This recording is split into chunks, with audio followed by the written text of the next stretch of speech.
All right, guys, we got a local Las Vegas icon here. If you're in Vegas and you ever go to a camera store, because we only have one camera store here. Surprisingly, yeah. In the Valley, you've probably seen this guy. Raph, tell the audience what you do, what you're about, and what we're going to do today. So yeah, what we're doing today after this is we're actually doing an elopement shoot. So again, thanks for inviting me out.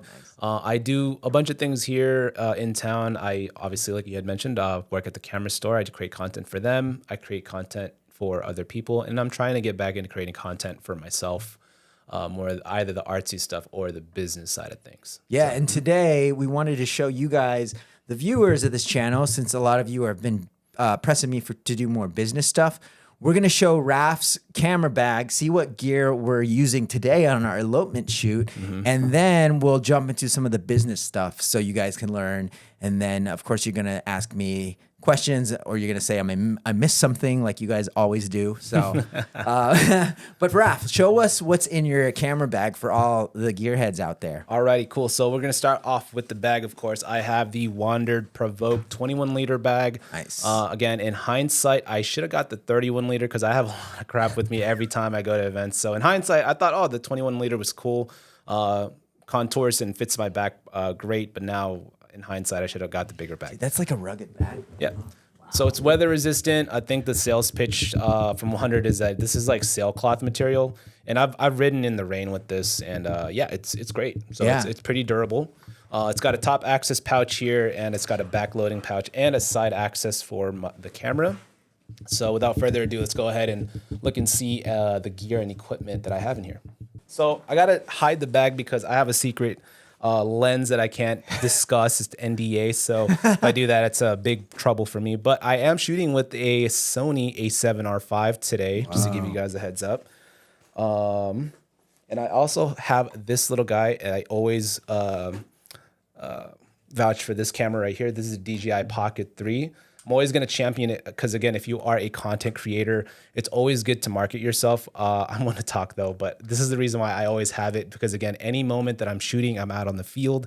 I need backup stuff. I need actual BTS of me actually working, right? So having something like this is really clutch.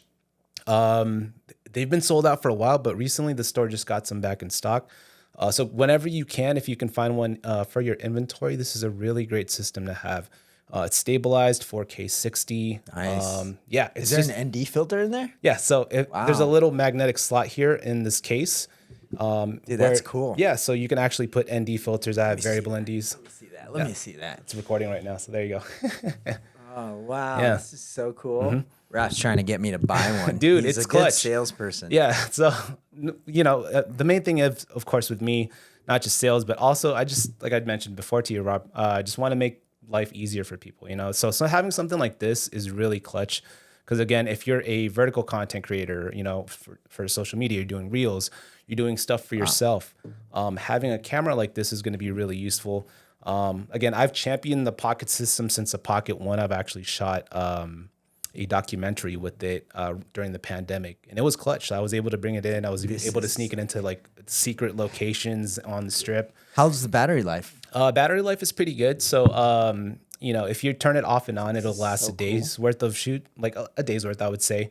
It's pretty wide because I'm like right here and it's showing like right here, huh? The focal length on it is a 28 millimeter. It's a constantly open f1.8 though. So again, if you're going to shoot properly, you're wanting to do speed ramping, slow-mo stuff, you're going to need a variable ND filter in order to make it work properly. So that's awesome, dude. Here you go. Thank you. Yeah. And so, what about your flash today? We're doing photos. That's Him and I right. are running I'm doing videos today, and he's doing photos. So we're gonna be actually our first time working together as a duo, right? Yeah, that's gonna be cool. Hopefully, I don't fuck it up, guys.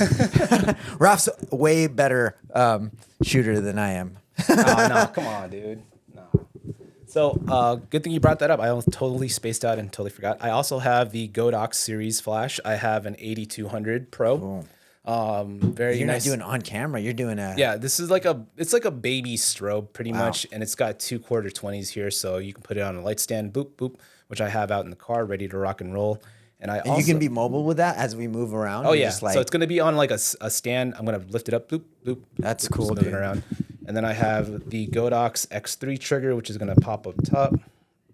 electronics. Wow. So, and yeah, we'll have. I get gear lust whenever I talk to you. What's up? I get gear lust whenever I talk to you because he's got all the latest and greatest. Yeah, I'm like one of the customers at the store. I'm like the Inspector Gadget sometimes of just like camera and like video stuff. But the thing is just I like to be equipped and ready for the job. So how hard is it to work at a camera store and not buy every single thing in there? The last time I saw you, I was like, I need to buy one thing for the studio.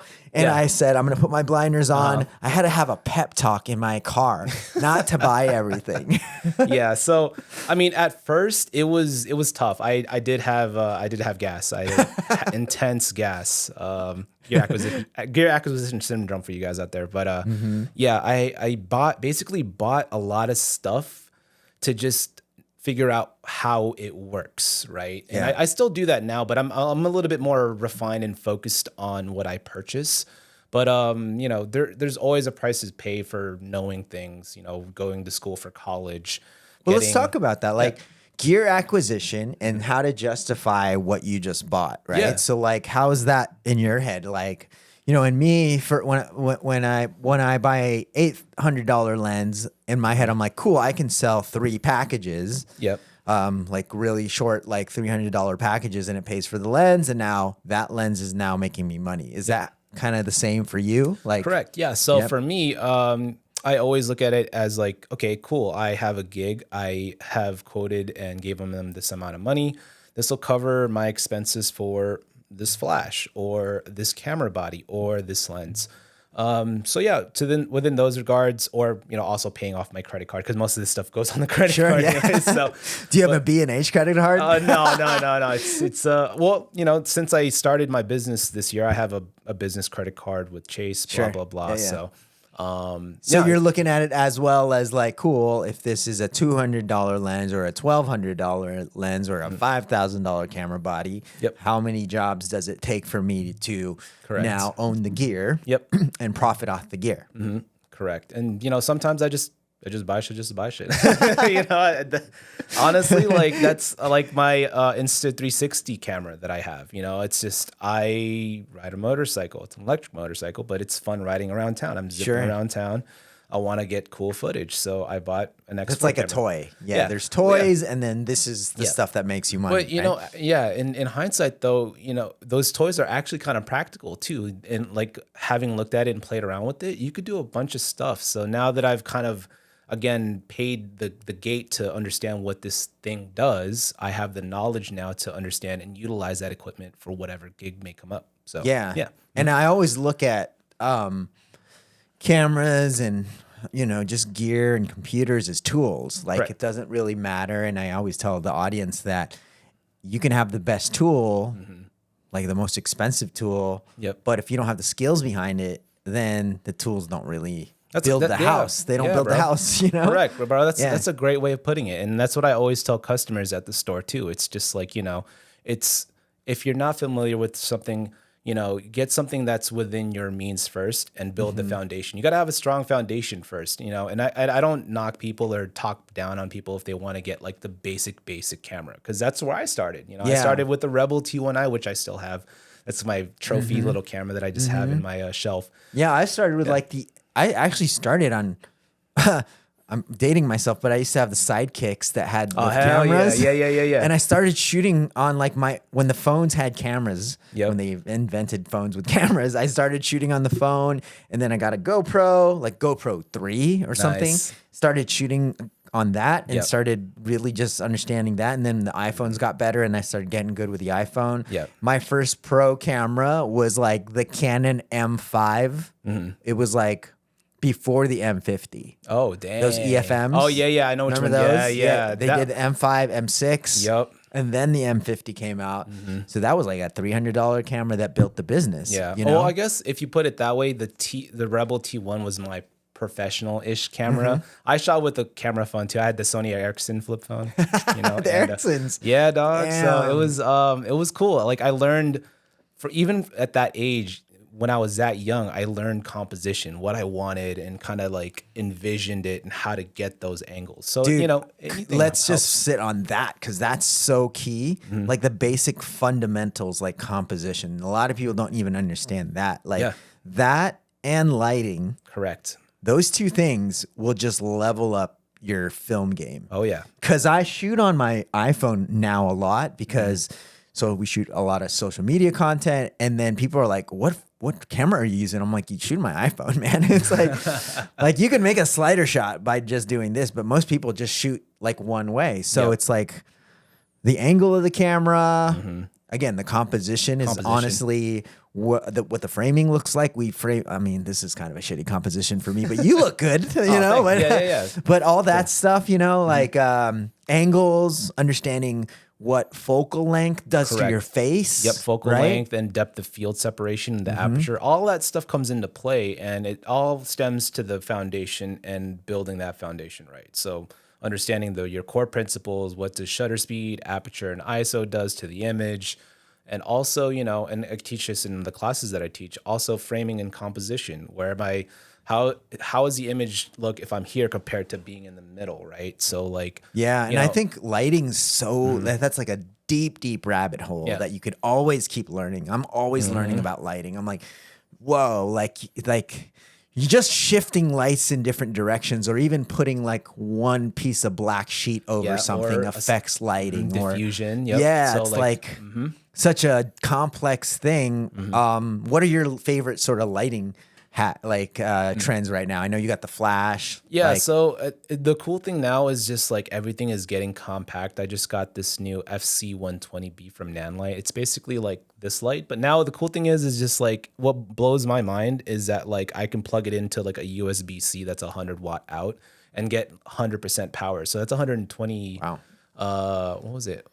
120B. So I think that's like 120 watts, I think. Yeah. That's a lot of light for like a mobile setup. So now I have all these like cool mobile lights to do like small production stuff for like videos. If people want to do like a cinematic like thing or a project or like a cool music video that's more on the cinematic end, I'm able to do that with these small ass lights, which is crazy. Yeah, I follow you on Instagram, and I like the series you did with just shooting on the Osmo. Yeah. You have like you were doing like some stuff in the parking lot, and you're doing music videos on such a small little compact. I was doing cool like crane shots with it, with just like a long ass stick going out. So like, you know, the equipment isn't like crazy cinema stuff, right? It's not a Sony, you know, crazy system or anything like that. But still, you know, you're getting the experience of understanding the composition. For me anyways, that's where I kind of learned, okay, how to get this specific shot, working within how to get that, you know. And when the day comes where I have to get that stuff with the higher end stuff, at least I have an idea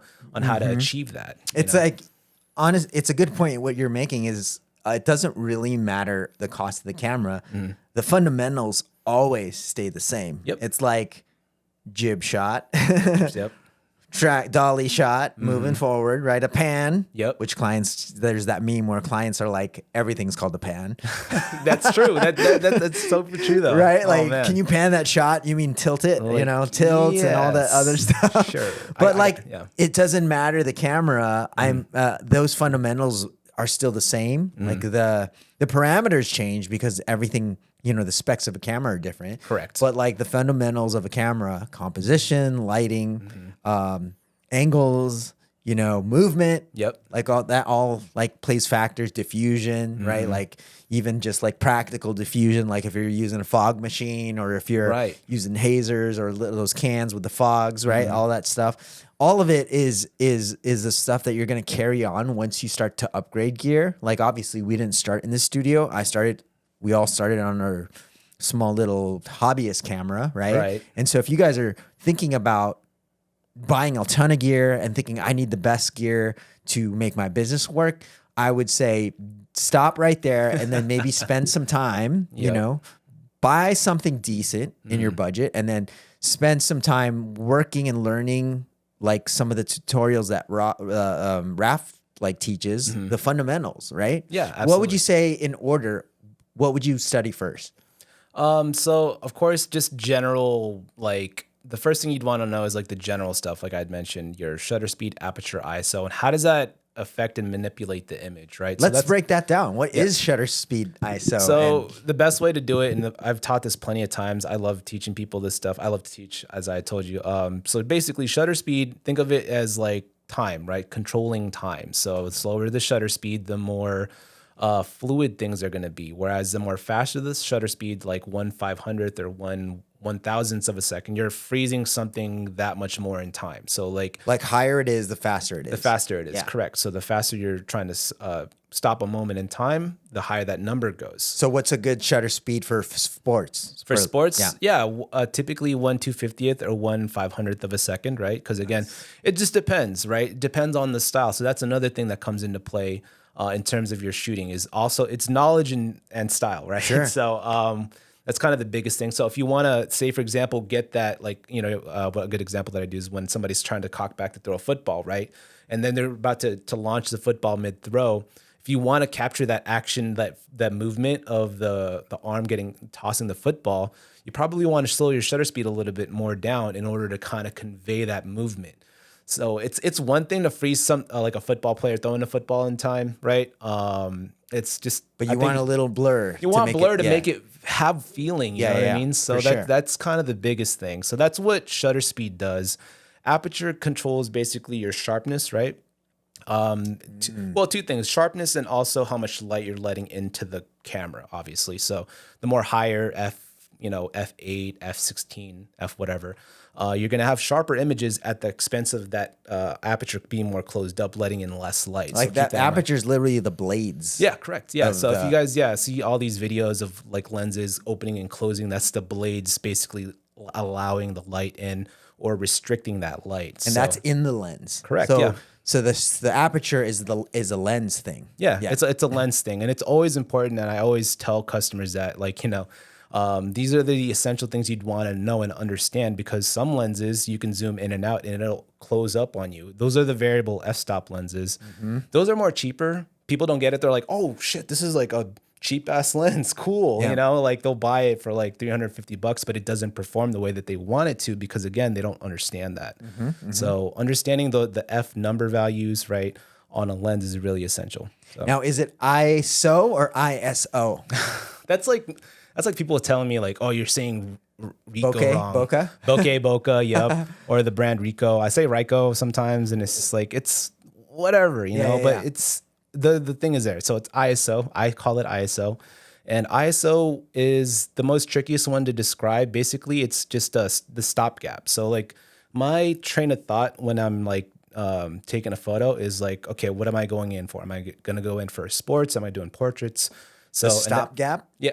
Yeah, so ISO, getting back into ISO, it's the stopgap. So that's kind of like an extra countermeasure to let in light. It's digital, adding digital light. Yeah, I describe it as digital gain. Yeah, like digital gain. Yeah, that's what I call it. It's like the camera compensating, and it's digital. That's a great way of putting it. The higher your ISO, the more noise it brings, and that's my explanation. I don't know if that's right. So like ISO, the more you bump it up, the more you're able to add more digital light, right, to brighten up your images. Yes. But as you do that, you're adding digital light. So when you add that digital light, it causes the grain, right, or the more static or noise, pretty much. Because it's not real light. The sensor is like compensating for you, right? Correct. Yeah. And then with the aperture, you're actually letting in light. Yeah. Yes. So a rule of thumb is if you want really sharp images that are just very minimal in noise, you want to keep it as low as possible. The ISO. The ISO, correct. So that's kind of pretty much it. So that's your aperture, shutter speed, ISO.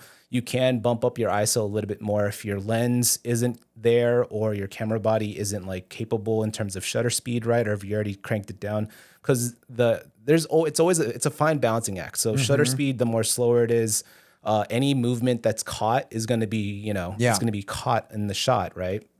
Aperture, you want a sharper image, but it's just like, if you're shooting at f8 in like a room like this, you're not going to be able to see anything. So it's a balancing act. It's all a balancing act. And the cool thing about mirrorless systems nowadays is that you can actually just see everything in real time. So and I think too, and just all those three adjust the amount of light coming in. Yep.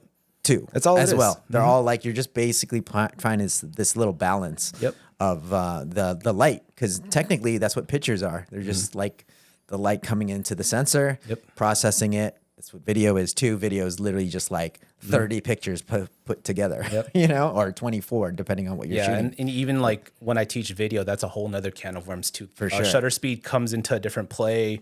Aperture is kind of like your main name of the game. And of course your ISO is going to be the one that's more variable. So for this gig we're doing today, what shutter speed are you going to run, since it's just a wedding? I mean, from what you've mentioned to me in terms of the location, probably going to be about 1/125th to 1/250th of a second. The aperture is probably going to be about, depending on the look that I want, I might have to bump up my shutter speed. So if I want that nice depth of field separation, I'll probably shoot f2.8. Just a little teaser for the lens, but f2.8. Nice. But I can also close it up to f4 if I want a sharper image all around and up. And then of course I've got the flash just in case if I want to get that cool. I call it hot girl summer flash, where it's just like it's a trending thing right now. I call it paparazzi flash. Paparazzi flash, that's another one too. But I had a video go like 500,000 views, and people were pissed. I called it paparazzi flash. Paparazzi flash. They'll probably be more pissed that it says like hot girl flash, because I think that's what it is. I think it's cool though, because it's just got the look where it's just like exposed, but the background's like dark. It feels like dope. Polaroid cameras back in the day. Right? Like back, it reminds me of the 70s and 80s of like, that's why it's very like trendy, but like I always liked that look.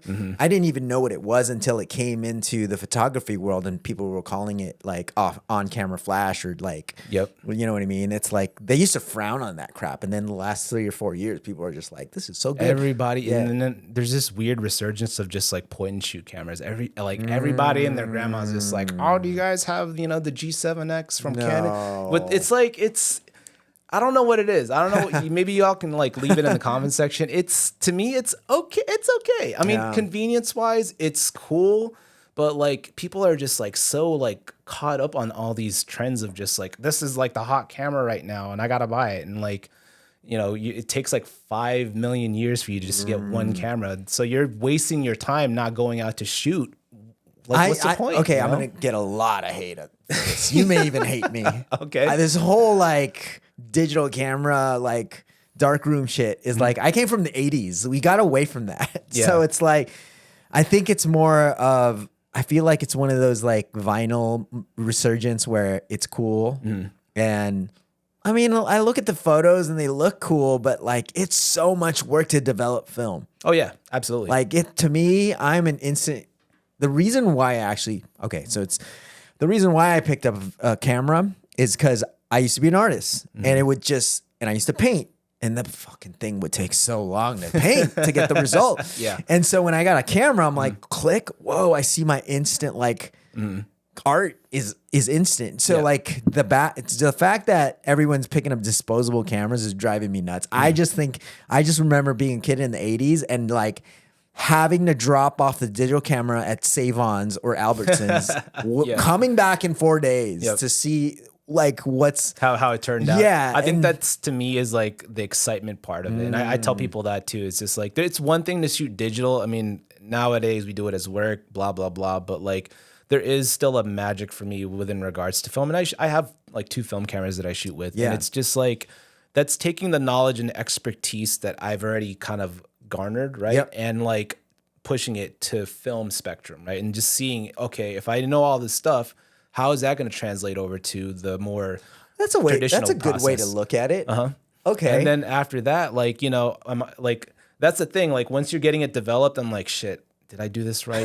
Did I get the settings right? But then it hurts your pocket when you fuck up. Yeah, no, absolutely. But it's just that intimidation process. It's like, to me, I always tell this to customers, it's like asking the girl that you're interested out on a date. And it's just like, I don't know, like she's not texting back. It's like, she is it good? Jesus. Is it not good? Like there's that weird anxiety, but like once the shot turns out good, you're like, oh yeah, hell yeah. I mean, it looks cool. The grain's cool. I love it. I love the feeling of it. And like the nostalgia factor is pretty awesome. I think actually the couple today is going to like that look. Yeah. If you know, like kind of shoot that way. Yeah.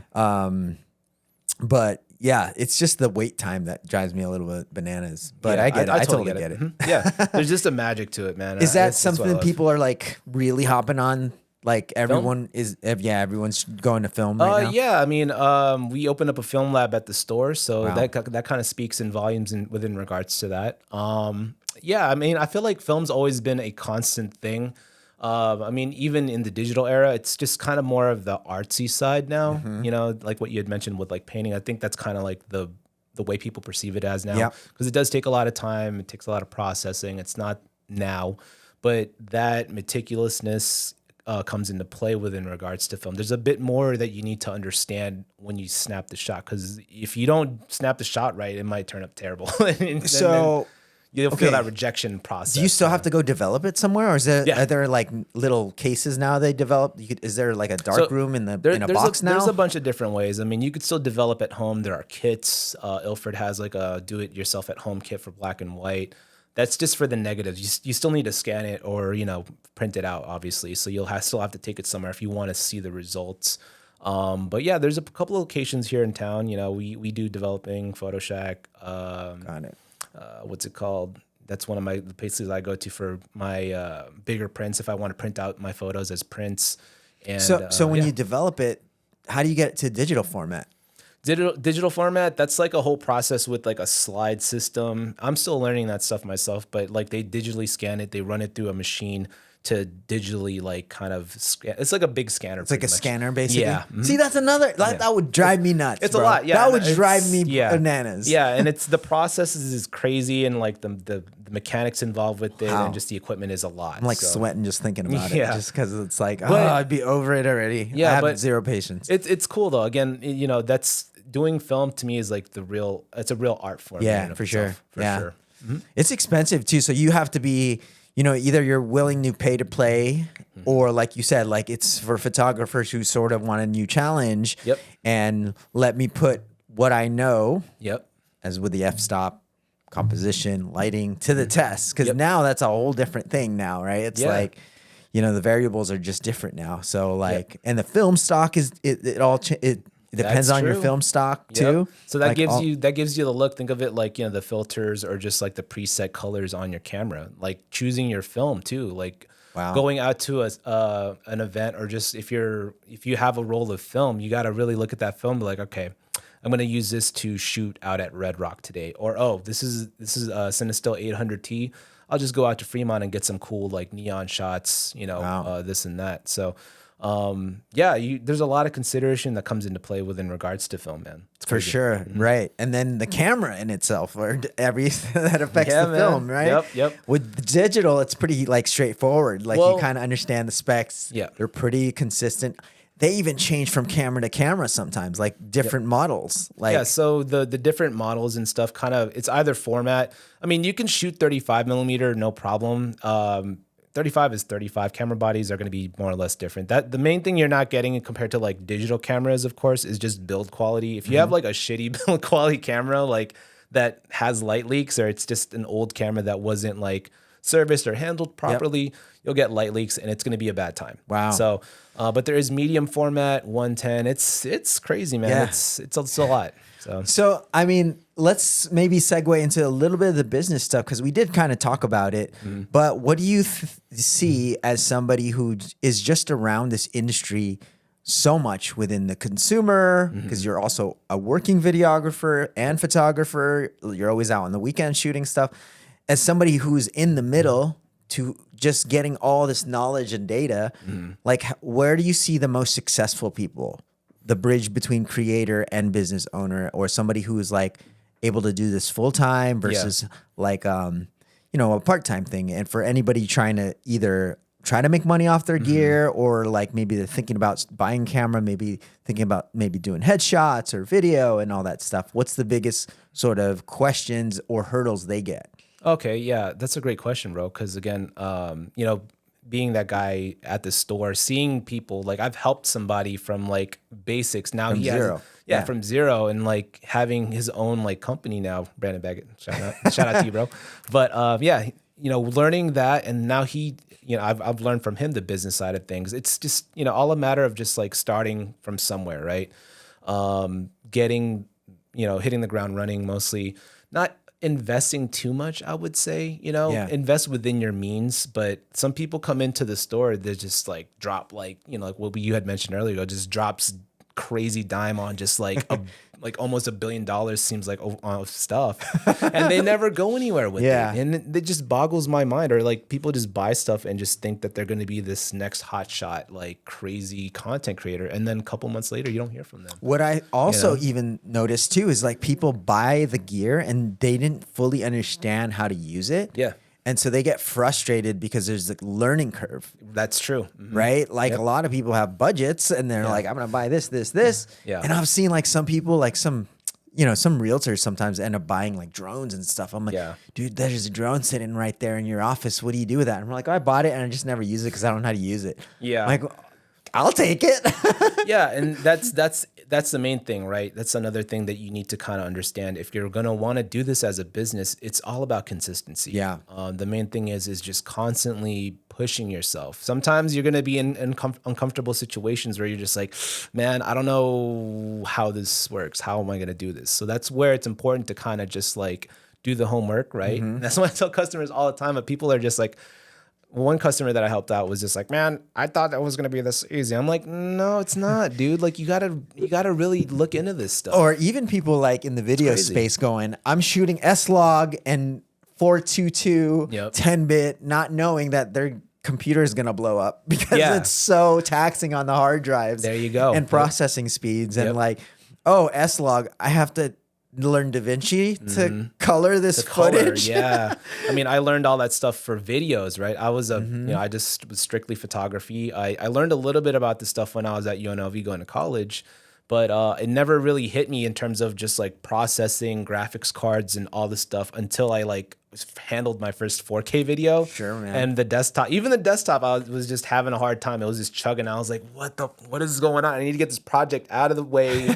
And like, the deadline's due and I'm not going to make this money, Yeah. So it's always to kind of alleviate, and this is like a good kind of tip for everybody to alleviate those headaches. It's always good to just kind of consider Try and look as forward as best as you can. We're not fortune tellers. We can't predict what's going to be, but it's good to kind of have a general idea in terms of gigs and what you're going to get yourself into before jumping in. Yeah, I would definitely invest in the learning aspect. Yeah. Like if you didn't go to school like Raph, I didn't go to school. I had mentors. I shadowed people. I slept on a couch, like just learning from people, sucking up all their knowledge, or maybe assisting for free on like a really established videographer or photographer. Hey man, I'll follow you around for 3 months. Maybe I'll shoot your marketing material. You can have it. Just teach me everything and we can have a trade, like invest in that spot because that's invest in that sort of aspect of video and photo because that will expedite your learning curve. Correct. So you're not learning things on your own and you're failing. I mean, if you like to just kind of fail on your own, that's cool too. But like if you want to go fast and make money and learn the business, then go look around your area. On Instagram, maybe you go to local camera store. Like I reached out to Raph, I said, hey, you have a lot of knowledge. I want to be a part of this. Right. Yeah. And so that conversation alone will help you grow as not even just a video person, even a person. As a person, just start reaching out to people who you want to be like. Right. If you like this certain style, this photographer, hey, hit them up.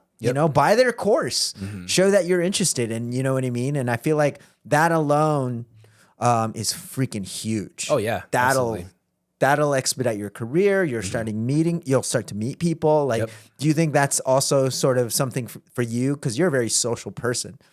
Well, I mean, social sometimes, but like I think for me, it's just intriguing whenever I bump into people and like kids that are coming into the store for the first time, and it's just like, how do I break into the industry, this and that, and you brought up a good point. Sometimes you gotta do that shit for free, man. Like for real, like to just get the experience, or just start at a lower cost. I didn't start out with my cuts the way I wanted it to. I started with like $100, sometimes cheaper, because just to get cut my teeth into it, right? Get your reps in, yeah, correct. So you get that. It's gonna be. Don't be deterred by it. People get easily deterred and disappointed at that.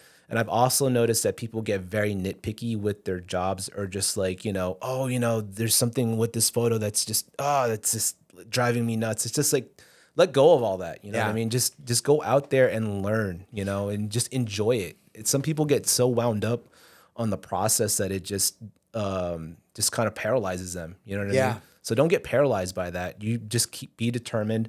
Go out there and slowly build that reputation and that knowledge. It's because I think the most important thing is that knowledge, for sure. Knowledge too, and like being able to navigate like certain conversations. I think with absolutely.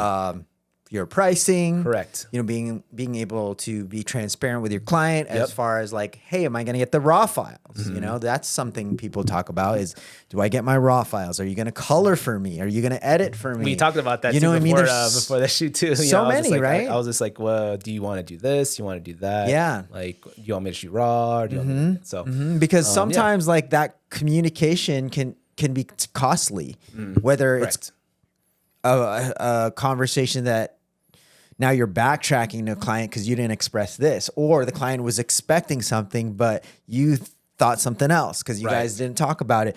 And also that also comes with experience, because like, how do you know what you don't know? Yeah, sometimes. Exactly. Yeah, exactly. And like, that's something that you build too, like communication and building relations with the client. That's another thing that some people kind of have a hard time doing. Like you had mentioned, I'm social. I'm pretty introverted at heart, right? I don't like to really talk too much, but I am meticulous though. When it comes down to it, when I talk to people, I'm like, yo, what do you want to get done? This is the budget. This is what I got. And you're paying for not just my knowledge, but time. That's the biggest thing as well. So a lot of people need to consider that.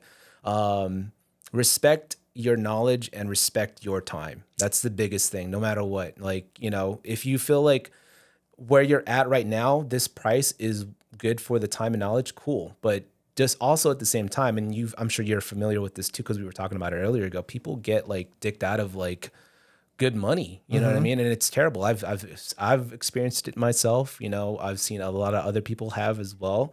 And you got to put your foot down, like you got to put your foot down and be like, hey, this is my time. This is my experience. If you don't like it, cool. No harm, no foul on our end. Cause I've always had people that are like guilt trip me like, oh really? Like you that much? I'm like, yeah, I'm that much. Yeah. This is how much my time and experience is. And if you don't want it, then you don't have to pay for it. Yeah, figure it out yourself. There's a phone that you can shoot. Exactly. And don't be afraid of it. That's kind of the big thing for people that are just starting. Kind of just consider that. Your time and your knowledge is very valuable. I would also even go to counter that point too, is make sure that it's like, I've met a lot of videographers and photographers a little bit too much into what they want versus what the client wants. Yeah. And sometimes I was very guilty of this, by the way, as a video editor. Yeah. Because I would have my vision, but the client was like, this is what we want. And I would kind of get like, conflicting, because I didn't want to budge, and that was just me being a shithead basically, and not being able to be open to criticism, which I learned later in my life that it's essential to run a business, like, because otherwise, why are you servicing clients if you don't want to do what they want at some point, right? Yeah, so there's that middle happy balance. Have you been in that Dude, that's a really good topic. For sure. Like, that's a really great question. Cause again, like, that's like, how do you balance like your creativity to the expectation of what the client wants? Right. And sometimes you gotta have to swallow your pride with that. You're gonna have to swallow your pride and kind of work more towards like the client. And that's with any like creative venture that you do, like whether you're a tattoo artist, you're creating art, you're doing photos, you're doing videos. You have to kind of meet them right at the middle. There's a reason why they're hiring you, obviously, because again, they've seen your work, they understand your work, but at the same time, don't let your work take full control. Of course, there's also that balancing act as well on the other side of that coin, is to, your value and also like your integrity as that artist. How far do you stray from your art, right? That's kind of the biggest thing. It's a trial and error process. Honestly, you just have to kind of keep doing it People will be deterred. People will be like, oh, but it's just like, that's just the name of the game. Right. And that's when you realize, okay, that person's kind of, I don't want to work with them anymore. Dude, which is totally fine. I went so far off the spectrum of that because I used to be so attached to the work. Yeah. Like very so like, this is my art. I used to call it art. Yeah. And then now, like as I've veered off to business so much, I'm like so detached from the work. Yeah. That I'm like, whatever you want. Like I can do it.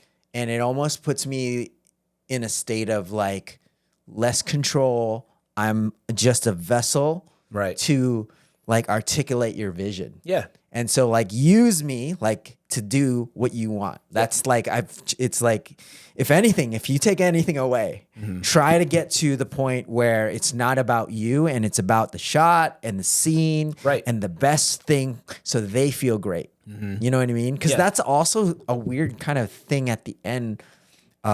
Where you start feeling great if they feel great. Because then as artists, we always wanted to be loved and recognition's fun, right? And all the, like, why are we doing this in public? Because otherwise you could just be doing this in your room and not show anybody and just be masturbation at that point, right? Like you're just be like, I'm making art for the sake of art. And I don't care if anybody will look at it. I don't give a shit about what everybody thinks, but as like validation for an artist, as a cinematographer, the art almost doesn't exist if it's not validated. That's true. Yeah, there is definitely a lot to that for sure. And we're getting a little deep, but no, it's cool. I like convos like that, and it's just like for me, I separate the two. There is art for myself, which I like to do, and there's also the art that I do for our clients, right? And again, that's where they hire me to do because of the stuff that they've seen and the vision that I bring to the table, right? And it's ultimately enough. Again, it's just a matter of meeting them in the middle,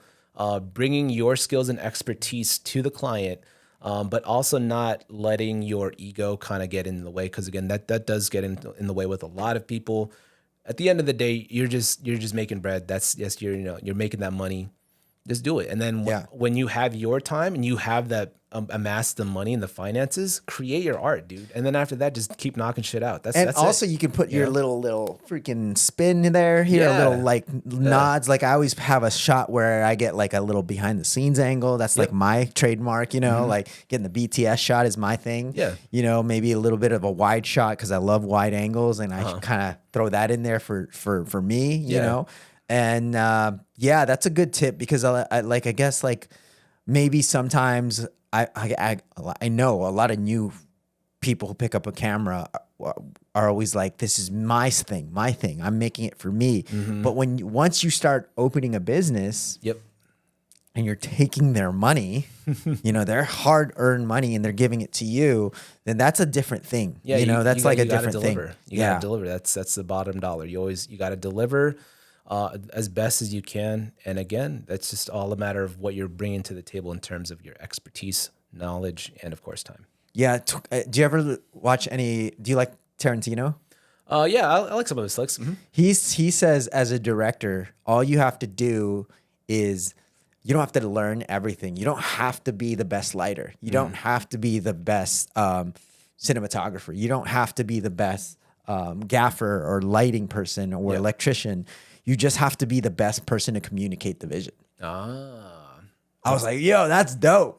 Because if you can articulate what you want, then that person now becomes, again, like a vessel to create your vision. And then he's like, that's where the magic sort of happens. And that's what I was kind of getting at too, where like... Yeah, communication is like the biggest thing for sure. When I've worked with clients that don't know how to communicate and it's the nightmare. Bro, yeah, no, it's the nightmare. I'm just like, what do you, like, oh yeah, just take photos of this. And I'm just like, okay, like what angle? And they're like, no, just do whatever. I'm just like, okay, so today, what if they say that? What are you going to do? Do you have now steps for that? Yeah. I mean, when a client doesn't communicate, when they don't communicate, I go off of what I know, right? That's the only thing we can do. If they're not communicating properly, work with what you know. That's the common thing. And if they don't like it, then that's when you tell them, hey, I tried communicating with you. What the hell did you want? You did not explain to me what the hell you wanted. So I went off of what I wanted to do. Here's my cheat to that. Okay, guys. If they're not communicating, you have to go. I go to vanity. Okay. Do they look good? If they look at this shot, Right. would they be happy? Do they have a double chin? Are they like blinking mid shot? You know what I mean? Like I go aesthetic. Like since this is a visual thing they're hiring us for, my go-to is if this person doesn't tell me what to do, I'm just gonna try to make them look good. So at least when they look at their pictures, they look flattering. Right. So that's where I kind of go.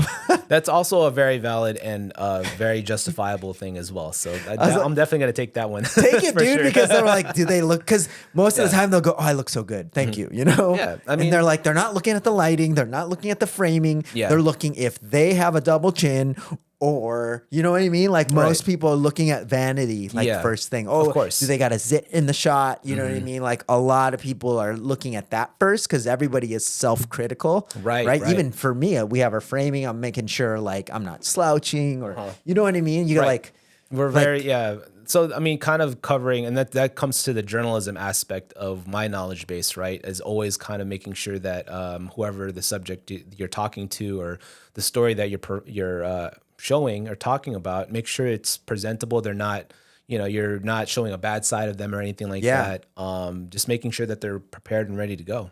Yeah, that's another tier, actually, directing talent. That's like another podcast, I think. No, we'll save that for another one. Yeah, I feel like that's another one. Let us know if you want Raph back and we can share how to direct talent. Because, again, these are different, like, you got to almost be like a psychologist at this point. No, absolutely. I mean, I thankfully enough, that 1 or 2 classes of directing and just acting and stuff at UNLV helped out a lot because I kind of not only like, I wanted to get into acting. So, like, I wanted to do all that stuff. But I also directed the students as well at UNLV. So yeah, it was great learning all that stuff and also doing interviews, doing stuff like this, right? For the journalism side of the house, doing interviews, being a radio DJ and bringing in guests, talking about their music, this and that. It all comes into play whenever you just kind of start doing it. You just got to do it pretty much, All right, man. Well, that was awesome, dude. Raph, thanks so much. Yeah, bro, dude. no problem. We're going to come back for part 2. Yeah. We'll talk about the posing, directing, and just maybe talent. Yeah. Like how to handle talent. Yeah. Because like, honestly, guys, like if that could be the tone of the shoot if you didn't know how to direct a talent right away. That can cost you the entire shoot if like you get off on the wrong foot. But we'll save that for the next one. Make sure to like and subscribe. Let me know what you guys want to know in the channel. Follow Raph at the links below, and we'll talk to you in the next video. All right. Peace.